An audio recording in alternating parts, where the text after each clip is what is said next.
दोस्तों F-35 को लेकर इंडिया और अमेरिका के बीच एक बार फिर से चर्चा तेज हो गई है। पिछले कुछ दिनों से इंटरनेशनल मीडिया में रिपोर्ट्स आ रही हैं कि इंडिया ने अमेरिका के F-35 ऑफर पर अपना रिस्पांस दे दिया है।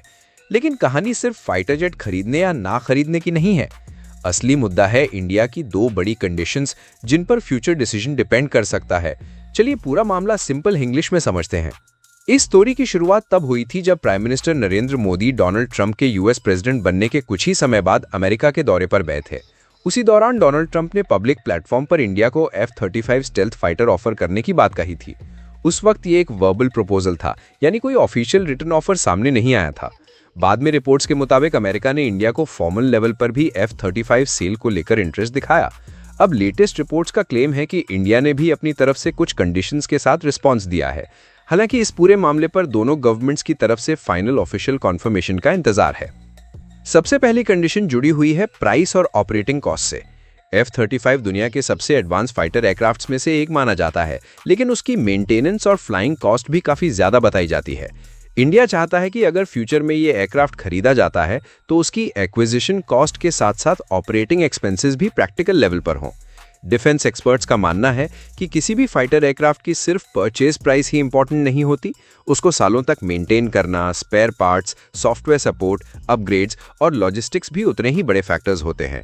इसीलिए इंडिया रिपोर्टेडली चाहता है कि लॉन्ग टर्म ऑपरेटिंग कॉस्ट को भी रीजनेबल बनाया जाए।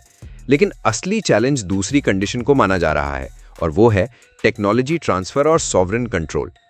पिछले कई सालों में इंडिया ने रशिया, फ्रांस और इजराइल जैसे देशों के साथ कई डिफेंस डील्स की हैं, जहां अलग अलग लेवल पर टेक्नोलॉजी शेयरिंग या लोकल मैन्युफैक्चरिंग का स्कोप भी देखने को मिला है।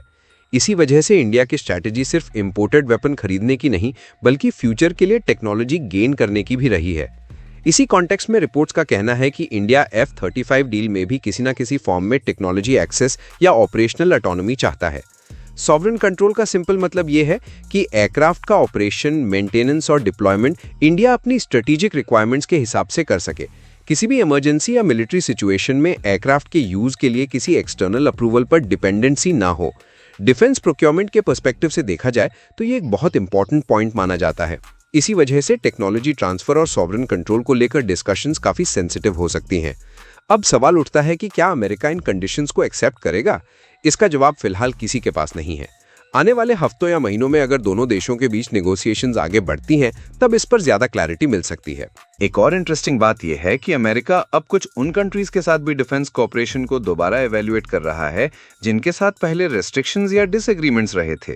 इसी वजह से एनालिस्ट्स का मानना है कि इंडिया के केस में भी फ्यूचर नेगोशिएशंस के ऑप्शंस खुले रह सकते हैं। लेकिन अगर कभी F-35 डील आगे बढ़ती भी है, तो एक्सपर्ट्स का एक सेक्शन मानता है कि इंडिया शुरुआत में लिमिटेड क्वांटिटी ही कंसिडर करेगा।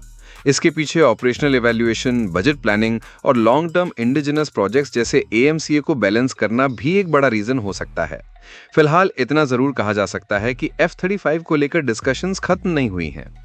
लेकिन फाइनल डिसीजन तभी सामने आएगा जब प्राइस, ऑपरेटिंग कॉस्ट और स्ट्रैटेजिक रिक्वायरमेंट्स जैसे सभी मुद्दों पर दोनों तरफ से एग्रीमेंट बनेगा।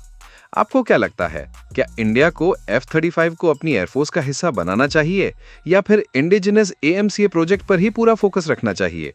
अपनी राय कमेंट्स में जरूर बताइएगा। अगर वीडियो पसंद आई हो तो लाइक करें, शेयर करें और हिंदी खबर शो चैनल को सब्सक्राइब करना बिल्कुल मत भूलिए।